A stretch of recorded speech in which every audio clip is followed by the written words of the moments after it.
This is Hidden Killers with Tony Brueski. All right, let's take another deep dive into the land of psychology, deception, and criminal behavior. Because this case just got even weirder than we expected it to. The defense in the Bryan Kohberger trial just dropped a bombshell saying he was framed. That's right, according to them, someone planted the DNA on the knife sheath at the scene of the crime. Which means we've got a new question on our hands. Is this a Hail Mary legal strategy, or could someone have actually orchestrated a setup this elaborate? Here to break it down, Robin Dreeke, retired FBI special agent, chief of the Counterintelligence Behavioral Analysis Program. Robin, you've spent decades analyzing human behavior. When you hear cover up or frame up in a claim like this, what's the first thing that goes through your mind? Like, what's the psychology behind trying to sell this type of defense? You know, it's funny, Tony, the number of times we've covered cases where someone's claiming they were framed, it's never once been the case. It's very, very rare for that to happen because the amount of time, effort, and resources it takes to do that, you have to look at the motivation behind someone, why someone would want to do that. And we're not seeing the connectivity on that one. And also, and I get the point. Once again, defense attorney is doing a great job of trying to sow seeds of doubt to save his life. And so if you took this incident isolated and said, with two things. Mm-hmm. So a couple weeks ago, they said we have other DNA that was found there in the glove and under the fingernails of one of the victims. Yep. Now we have the theory of the knife sheath was planted because it's a cover-up. So if you just took those two data points by themselves, you can say, maybe it wasn't Kohberger. Mm-hmm. Except for the fact that we have cell phone triangulation, we have him in the area, we got him traveling cross-country with his dad, acting really weird with 2 car stops, and then we actually have him packaging up all his trash in baggies in the middle of the morning as the police is barging down the door as he's putting the trash in the neighbors next door trash cans. Yeah, with gloves on. That's just a few things that we know about. So exactly. This is not a big deal. This is, again, a Hail Mary. Like I said, it's a Hail Mary trying to save a life by not having a jury go 100%. All of them 100% convinced beyond a reasonable doubt. It's a big shift. And I mean, if it even makes it into the trial, we will see. Because if it does make it in, I mean, we've bounced from so many different theories here on Kohberger. Now, essentially, by saying it was planted, they're acknowledging that it's his DNA. They're not, I mean, before it was, well, the science is not that great. Maybe it could be this. Maybe now, okay, you got us. This is DNA, but it was planted. It can't be very easy to plant touch DNA, especially the way that they found it. It wasn't like it was, like you have it on something and they smeared it around like on the sheath somewhere where like, okay, well, you got it on there. I mean, this is in a very specific spot, the spot where one would logically leave touch DNA because you have to apply a lot of pressure with your thumb or whatever finger you're using to snap that button. And it's right there where one would expect that to be. And here's something else that allows that to fall apart is the fact that also where the knife sheath was found was under one of the victims. Mm-hmm. And so think about this. Do the thought experiment. All right, so I'm the person that's actually the murderer, and I was intentionally thinking I'm going to leave this to frame Bryan Kohberger. And where would you think of leaving it? You're going to want to leave it, even if I had enough information. Granted, I never was that clear on touch DNA and how easy it was to get until this.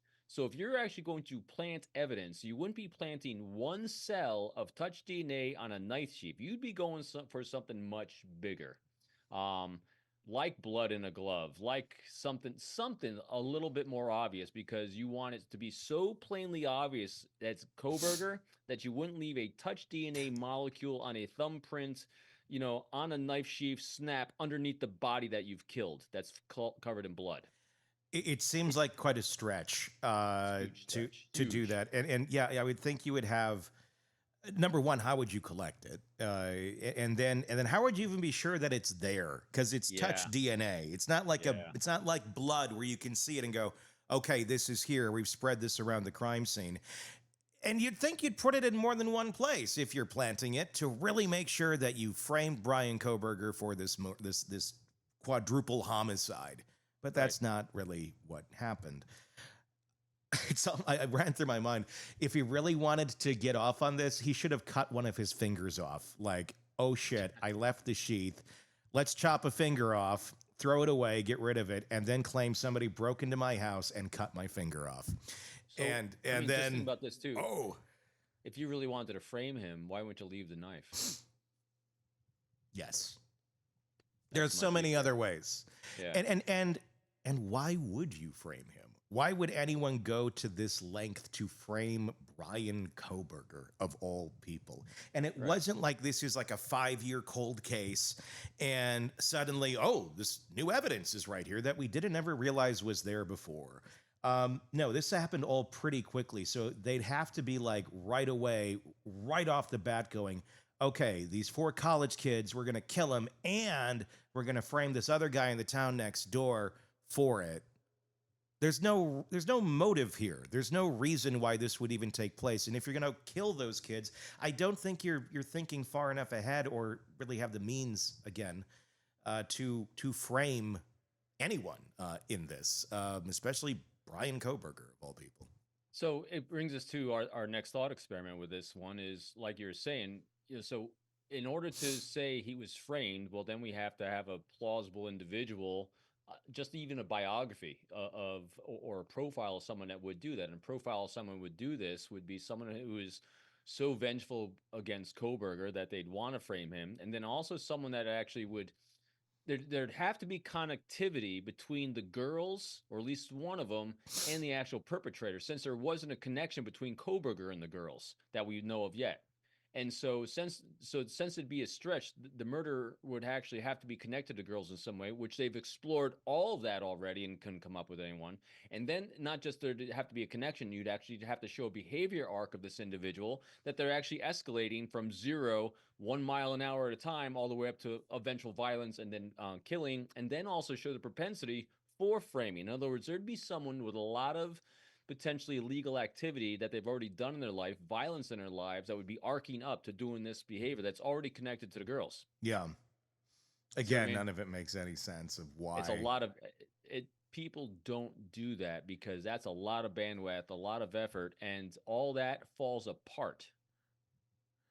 Yeah, I think if you were to go in and do this and it wasn't Kohberger, you would just kind of go for there's no evidence of anyone, not that there's evidence of someone else or very, just the touch DNA alone. It does. And then you'd have to have a reason to be killing 4 innocent people as well and a motive to frame Bryan Kohberger for that murder.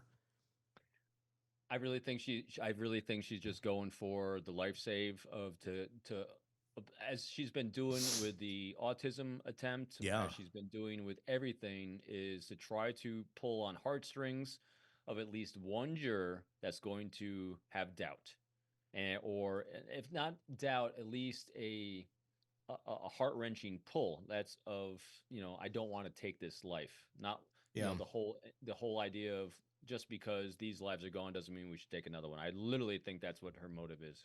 Want more on this case and others? Then press subscribe now and don't miss a moment of true crime coverage from Tony Brueski and the Hidden Killers podcast.